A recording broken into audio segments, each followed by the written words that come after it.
Pernahkah Anda merasa benar-benar diterima? Bukan karena prestasi. Bukan karena nama keluarga. Bukan karena orang lain menyetujui Anda, melainkan karena seseorang mengenal hati Anda dan tetap memilih mengasihi Anda di dunia yang sering membagi manusia menjadi kita dan mereka. Yesus menyampaikan sebuah kabar yang mengubah segalanya. Ia menunjukkan bahwa keluarga Allah tidak dibatasi oleh garis keturunan, status sosial, usia, atau masa lalu.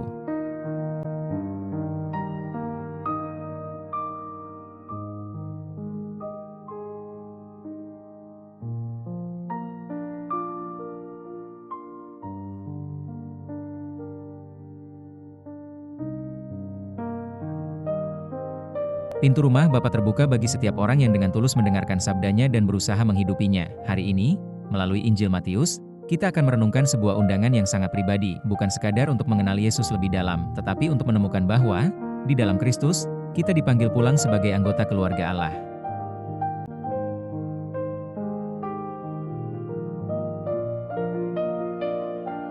Ketika Yesus masih berbicara dengan orang banyak itu, ibunya dan saudara-saudaranya berdiri di luar dan berusaha menemui dia. Maka seorang berkata kepadanya, "Lihatlah, ibumu dan saudara-saudaramu ada di luar dan berusaha menemui engkau." Tetapi jawab Yesus kepada orang yang menyampaikan berita itu kepadanya, "Siapa ibuku? Dan siapa saudara-saudaraku?" Lalu katanya, sambil menunjuk ke arah murid-muridnya, "Ini ibuku dan saudara-saudaraku. Sebab siapapun yang melakukan kehendak Bapakku di sorga, dialah saudaraku laki-laki, dialah saudaraku perempuan, dialah ibuku."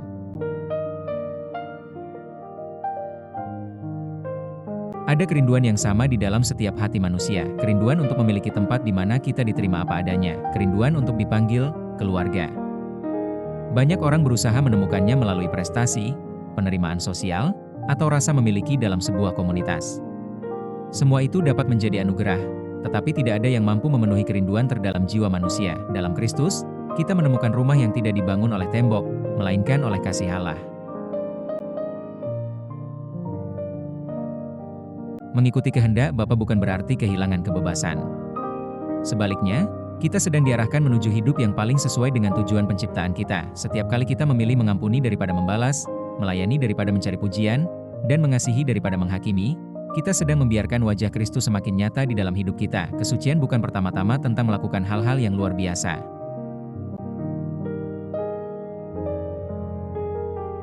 Kesucian lahir dari kesetiaan pada hal-hal kecil yang dilakukan dengan kasih setiap hari. Dalam tradisi Katolik, para kudus menunjukkan bahwa kehidupan yang biasa dapat menjadi jalan menuju kekudusan ketika dipersembahkan kepada Tuhan. Hari ini, marilah kita memohon rahmat agar hati kita semakin terbuka terhadap kehendak Allah.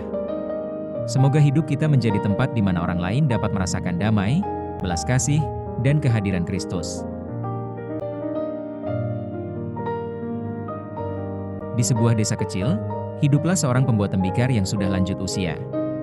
Tangannya penuh bekas luka akibat bertahun-tahun membentuk tanah liat, tetapi setiap kendi yang dihasilkannya selalu memiliki keindahan yang sederhana. Suatu hari, seorang pemuda datang membawa sebuah kendi yang retak. Dengan nada kecewa ia berkata, "Kendi ini tidak berguna lagi." Sang pembuat tembikar tersenyum.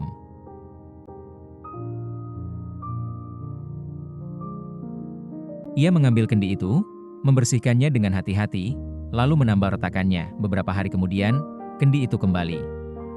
Retakannya masih terlihat, tetapi kini dihiasi garis-garis halus yang membuatnya justru tampak lebih indah. Pemuda itu bertanya, "Mengapa Bapak tidak menyembunyikan retakannya?" Orang tua itu menjawab dengan lembut, "Karena luka yang dipulihkan tidak perlu disembunyikan." Luka itu mengingatkan bahwa ada tangan yang tidak menyerah merawatnya. Kemudian ia menambahkan,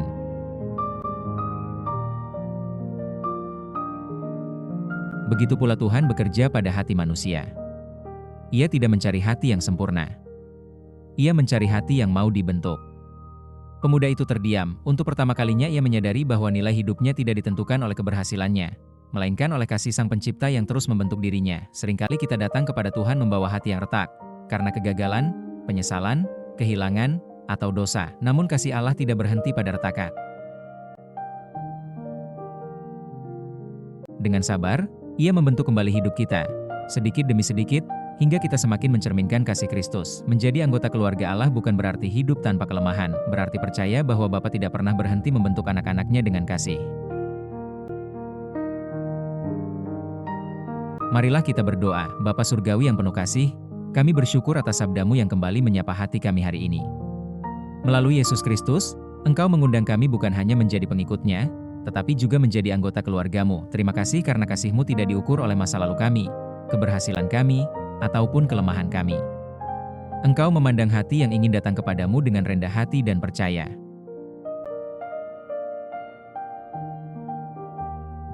Tuhan Yesus, ajarlah kami untuk semakin mengenal kehendak Bapa dan memberi kami keberanian untuk melaksanakannya dalam kehidupan sehari-hari. Bentuklah hati kami agar semakin menyerupai hati-Mu, lemah lembut, penuh belas kasih, setia, dan rendah hati. Roh Kudus, terangilah pikiran kami ketika kami harus mengambil keputusan. Kuatkanlah kami saat kami menghadapi pencobaan. Hiburlah kami ketika kami merasa sendiri. Bukalah mata kami agar kami dapat melihat setiap orang sebagai saudara dan saudari yang Engkau kasihi. Kami berdoa bagi keluarga kami. Curahkanlah damai-Mu ke dalam setiap rumah yang sedang mengalami konflik, luka, atau perpecahan. Ajarlah kami menjadi pembawa pengampunan, kesabaran, dan kasih yang mempersatukan. Kami juga berdoa bagi gereja-Mu di seluruh dunia. Semoga setiap umat beriman semakin hidup sebagai satu keluarga di dalam Kristus, saling menguatkan, saling melayani, dan bersama-sama menjadi terang bagi dunia.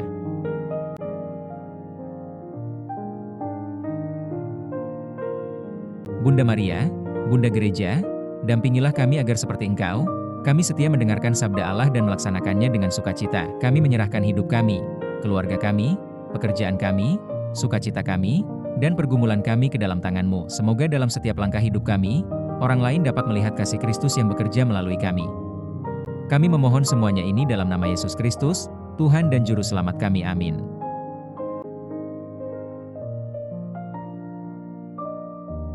Keluarga Allah dibangun oleh ketaatan yang lahir dari kasih.